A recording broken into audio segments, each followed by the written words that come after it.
Bismillahirrahmanirrahim. Bismillahi, assalamualaikum warahmatullahi wabarakatuh. Alhamdulillahi rabbil alamin, wa bihi nasta'inu ala umurid dunya waddin, wassalatu wassalamu ala ashrafil anbiya'i wal mursalin wa ala alihi wa sahbihi ajma'in. Qala Allah ta'ala fil Qur'anil Karim wa huwa asdaqul qailin. A'udzu billahi minasy syaithanir rajim. Bismillahirrahmanirrahim. Wa alzamahum kalimatat taqwa. Walidzalika qala aidan fa'lam annahu la ilaha illallah wastaghfir lidzambika walil mu'minina wal mu'minat.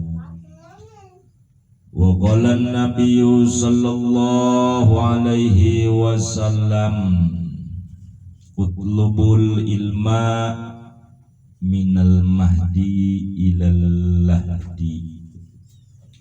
Hadratal mukarramin, para muhibbin wal muhibbat, muslimin wal muslimat, di mana saja berada, saya kembali yaitu niatan mengaji untuk mencari ridho Allahu Rabbi yang pertama. Yang kedua, mudah-mudahan wasilah sabab kita mencari di jalan Allah, yaitu ilmunya Allah, kita dimudahkan berbagai macam urusan, diluaskan milik rizki kita, diampuni atas semua dosa kita, kita kembali kepada Allah subhanahu wa ta'ala dalam keadaan husnul khotimah. Amin ya rabbal alamin.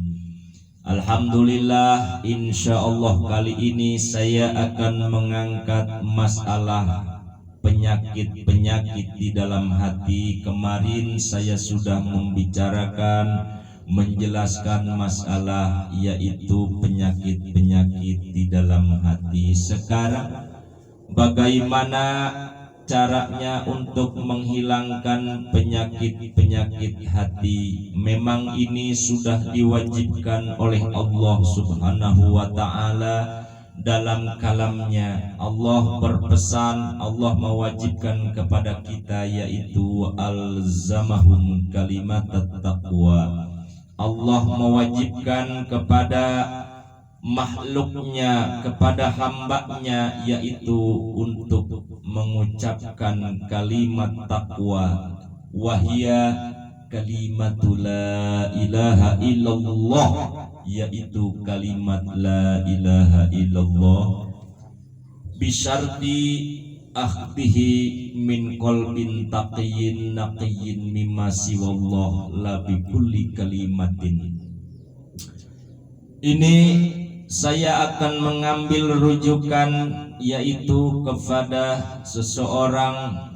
seorang wali kutub waliullah, yaitu Syekhina Abdul Qadir Al-Jailani, memberikan metode kepada kita semua cara untuk menghilangkan penyakit-penyakit hati. Kemarin sudah disinggung penyakit hati itu adalah terdiri daripada nafsul ammarah, nafsul lawwamah, dan nafsul mulhimah. Tiga nafsu ini yaitu diisi oleh berbagai macam-macam penyakit. Ini harus kita urus, ini harus kita hilangkan. Untuk menghilangkan penyakit ammarah, lawamah, mulhimah, bagaimana caranya, bagaimana prakteknya, bagaimana kita melaksanakan secara betul-betul untuk menghilangkan penyakit hati. Marilah kita semua ikuti Allah subhanahu wa ta'ala, ikuti petunjuk Rasulullah Sallallahu Alaihi Wasallam dan para aulia Allah, ahli Allah. Allah Subhanahu Wa Taala yaitu yang pertama, fa'lam. Maka yang pertama kalimatnya fa'lam, maka harus berilmulah kamu, tahulah kamu, pahamlah kamu, mengertilah kamu, makrifatlah kalian, annahu la ilaha illallah, bahwa sesungguhnya tiada Tuhan yang wajib kita benarkan, yang wajib kita hak ibadahi, yang wajib kita maksud, yang wajib kita cari adalah hanya Allah Subhanahu Wa Ta'ala yang ditetapkan, yaitu di dalam hati kita, diucapkan dalam kalimat bibir kita, bahkan dilakukan oleh jawari-jawari kita.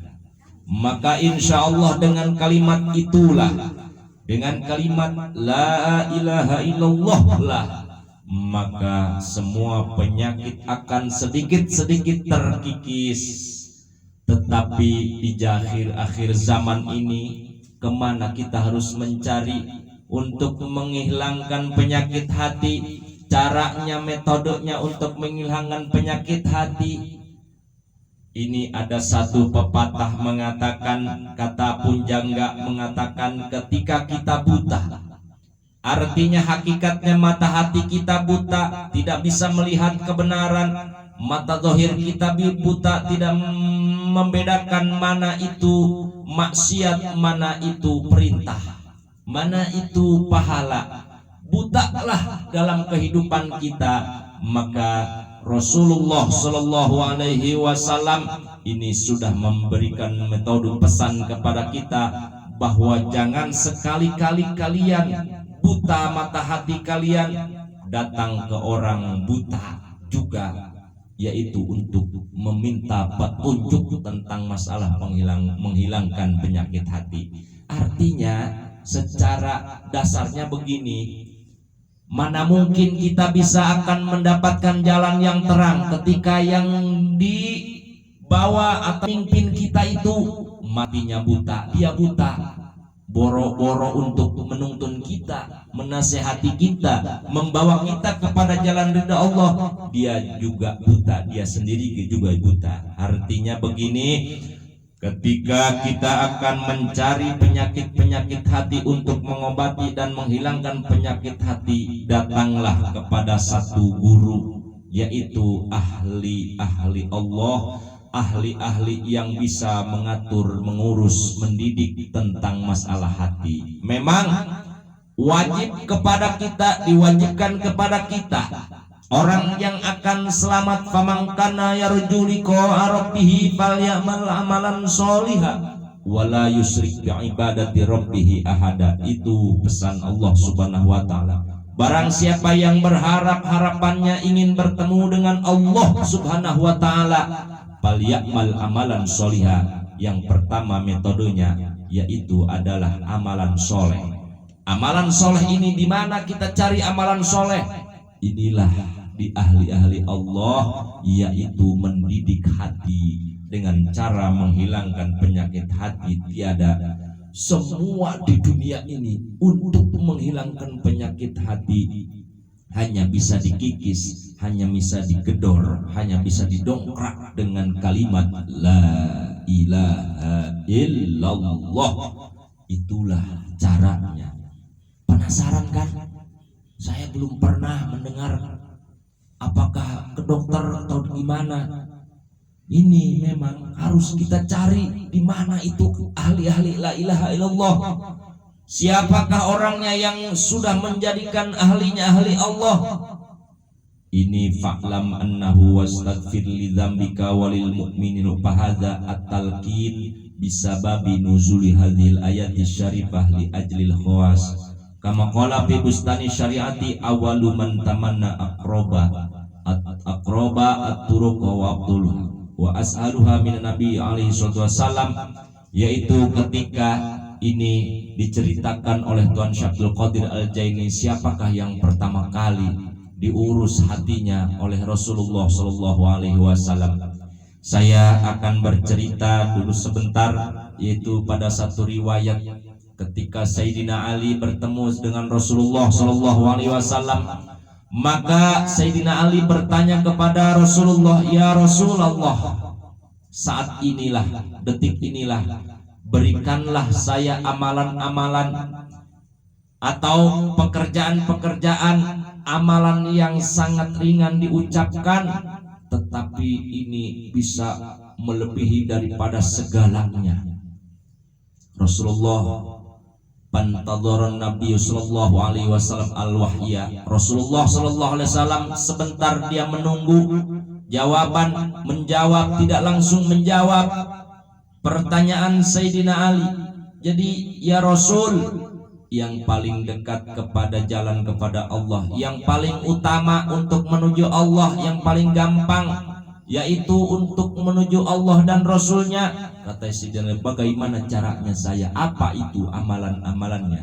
Maka Rasulullah sejenak terdiam. Malaikat Jibril alaihi salam, panazala Jibrailu alaihi salam walaqana bihadhil kalimat thalatha marratin. Maka Rasulullah Shallallahu Alaihi Wasallam didatangi malaikat Jibril. Kata malaikat Jibril, ya Muhammad.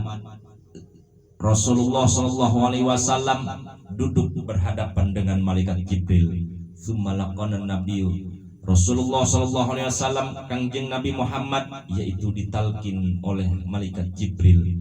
Malaikat Jibril sudah ditalkin oleh Allah Subhanahu Wa Taala, dan malaikat Jibril menalkin Rasulullah Shallallahu Alaihi Wasallam. Setelah itu kangjeng Nabi Muhammad menalkin Sayyidina Ali karamallahu wajhah, kemudian para sahabat, kemudian yang lain-lainnya. Maka itulah talkin itu, kalimat la ilaha illallah. Sebenarnya yang Tuan Syekh Abdul Qadir ceritakan yaitu cara paling mujarab, cara yang paling jitu, yaitu mengucapkan zikir dengan kalimat la ilaha illallah Muhammadur Rasulullah. Mudah-mudahan ketika penyakit-penyakit hati yang ada di lubuk amarah lawamah mulhimah ini sedikit-sedikit akan hilang dari tempatnya hati, dari tempatnya nafsu. Tetapi Rasulullah Shallallahu Alaihi Wasallam yaitu pertama harus kita mujahadah dulu terhadap nafsu. Rasulullah Shallallahu Alaihi Wasallam di perang Badar pernah menceritakan, yaitu setelah kemenangan di perang Badar, kata Rasulullah Shallallahu Alaihi Wasallam, qad raja'na minal jihadil asghar na'udu ila jihadil akbar, yakni jihad dan nafsi. Kita sudah akan kembali, yaitu dari kemenangan perang yang sangat dahsyat dinamakan perang Badar. Kita akan kembali ke masing-masing tempat. Tetapi Rasulullah Shallallahu Alaihi Wasallam pulangnya kita dari jihad yang paling kecil, yaitu kita akan kembali kepada jihad yang sangat besar. Mahwa jihadul akbar ya Rasulullah. Rasulullah sahabat terheran, apalagi ya Rasul perang yang paling dahsyat ini dinamakan perang Badar. Kata Rasulullah, ini perang yang paling kecil. Kata Rasulullah Shallallahu Alaihi Wasallam, yaitu jihad yang paling besar adalah adu a'daika nafsukallati baina jambaika. Kita perang yang sangat besar adalah yaitu musuh yang ada di tubuh kita yang dinamakan nafsu, adanya baina jambaika, antara lambung, antara kanan kiri lambung kita. Itulah yang sangat besar, yaitu perang terhadap nafsu. Maka hayo kita bareng-bareng perangi kita nafsu kita, permudah nafsu kita, ikat nafsu kita dengan kalimat la ilaha illallah, la ilaha illallah. Ini catatan syaratnya adalah harus talqin, harus ada gurunya yang membimbing, yang mendidik. Ini cuma hanya gambaran. Tetapi kalau muhibin wal muhibat sudah tahu masalah ini, itu yang saya harapkan. Yang belum tahu, yuk kita cari bareng-bareng guru mursyid, yaitu yang mendidik tentang urusan hati. Insya Allah ketika diurus sama guru, akan dibimbing sama guru, diawasi sama guru, hati kita tidak mudah untuk terpleset dari urusan maksiat kepada Allah Subhanahu wa Ta'ala. Mudah-mudahan ada manfaatnya bagi saya khususnya, umumnya bagi muslimin wal muslimat. Masalah mengangkat penyakit hati dengan tiada cara adalah yaitu dengan kalimat zikir. Sebab fa'lam annahu la ilaha illallah. Mudah-mudahan di akhir pengajian ini kita diberikan hidayah oleh Allah Subhanahu wa Ta'ala, inayah, pertolongan, yaitu kepada ridhonya Allah Subhanahu wa Ta'ala. Hadanallahu wa iyyakum ajma'in. Assalamualaikum warahmatullahi wabarakatuh.